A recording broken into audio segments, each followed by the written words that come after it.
Oh, you were whispering it to me? Just so they wouldn't hear?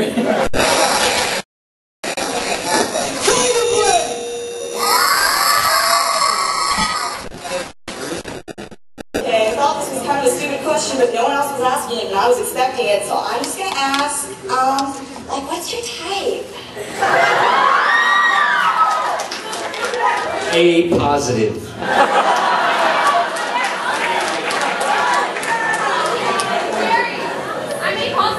Anything with 4 legs.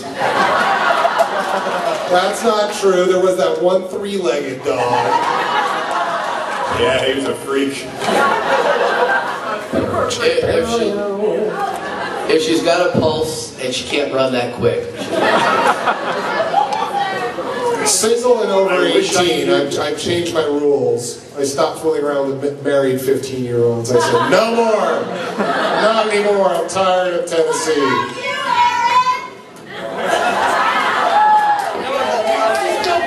Yeah, Aaron, what's your type? You know, my tastes are still developing, actually. Which means he wants to taste just a little from each plate.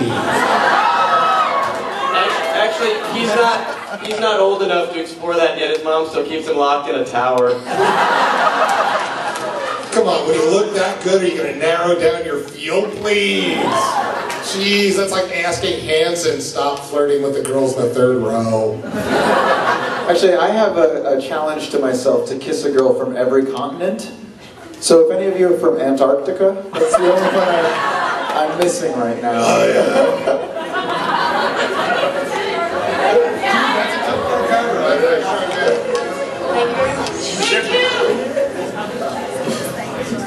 Chris Sabat. Oh, yes. And was you just Sabat Shalom.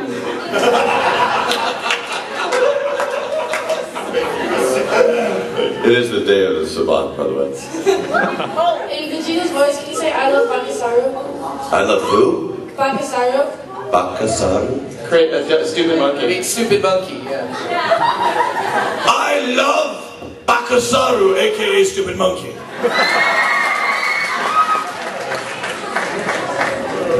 But not in a genuine love sort of way. Lusty kind of fashion. Yuri, I would like to know if you can do in Sasuke's voice kudos. Kudos? Kudos. Didn't I do that on the line? The autograph line? But I will do it again. Kudos. My favorite candy bar. The Candy Bar Ninja.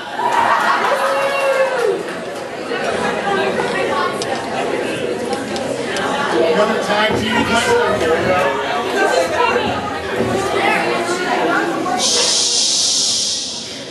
This is kind of awkward, but in Sasuke's voice, can you say I love Naruto?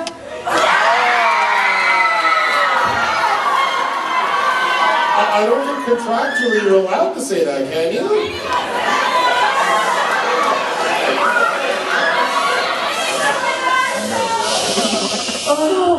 I've been waiting for this one.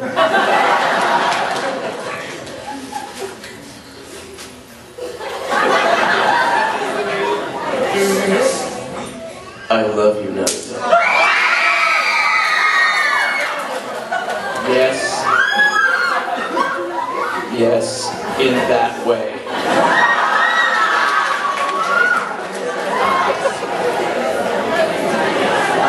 Wait, I have an answer to the question of what is my type? Anyone who didn't shriek at that? And is female. Not that I don't love you, but that reaction was kind of scary. It was like being at the Ed Sullivan show in like '63.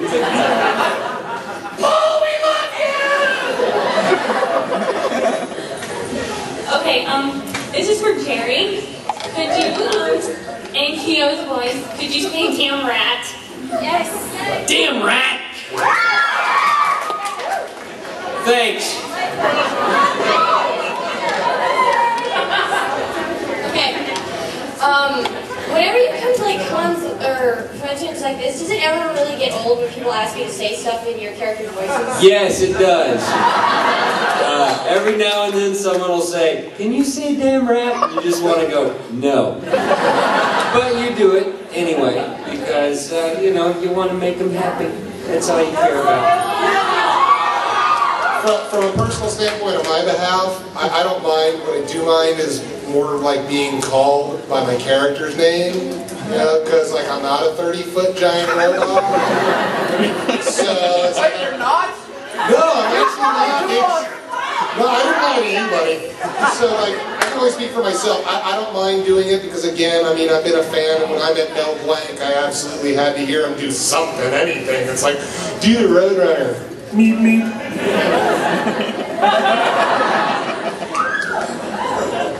You guys do a lot of voices and such, and I was just wondering, do you ever bring them into your personal life? Like, do you ever jump in bed and say it's morphin' time? Or...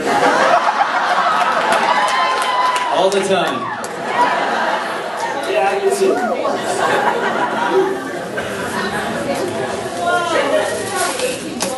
Hey guys. Oh, we got a Klingon.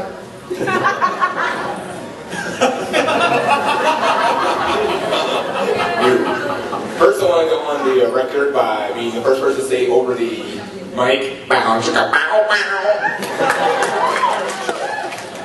And the actual question I had for you guys was, what's the most embarrassing mess up you've ever had in the booth when trying to read your lines? Like the worst tongue slip. Mine is usually forgetting to speak. The beeps will go off and then there's nothing. And all of a sudden I'll go, oh, I'm sorry. That's mine. I would get sometimes a little angry in the booth, especially after a long Dragon Ball Z session. And I do remember one where I had to scream, and they popped the mic, I over modulated the mic a little bit, so I had to do the take again. And when they told me that, I was like, I was really throwing them all out there. I was like, F, S, you name it, crap, fuck, blah, blah, you know, that. Right at the end of my huge rant, I go, I hear, Chris, I'd like to introduce you to some people on a tour here with Caplan. The president of Funimation happened to have brought in some people that wasn't very cool.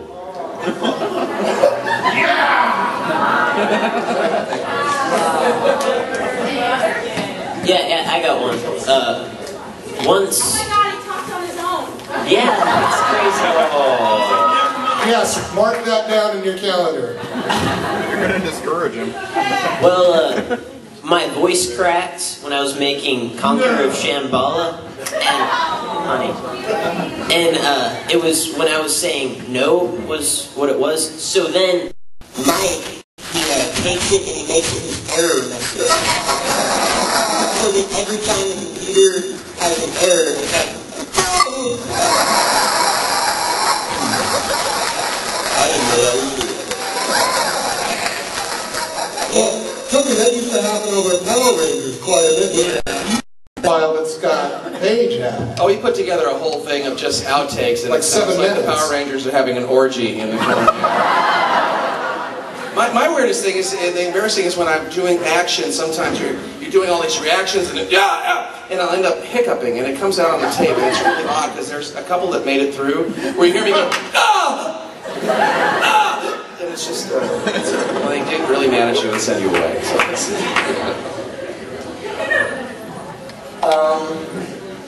which role would you say is your, like, least favorite?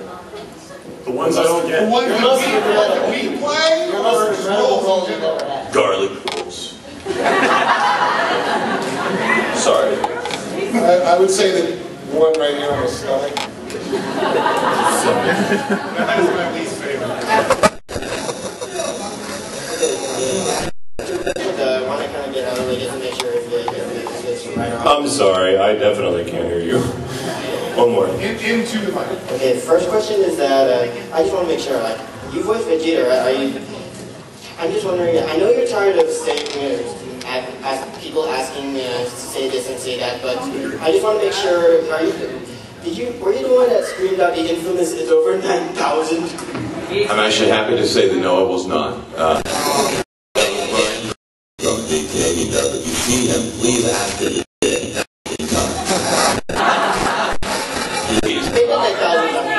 And if he doesn't want to do it, say, well, the other guy did.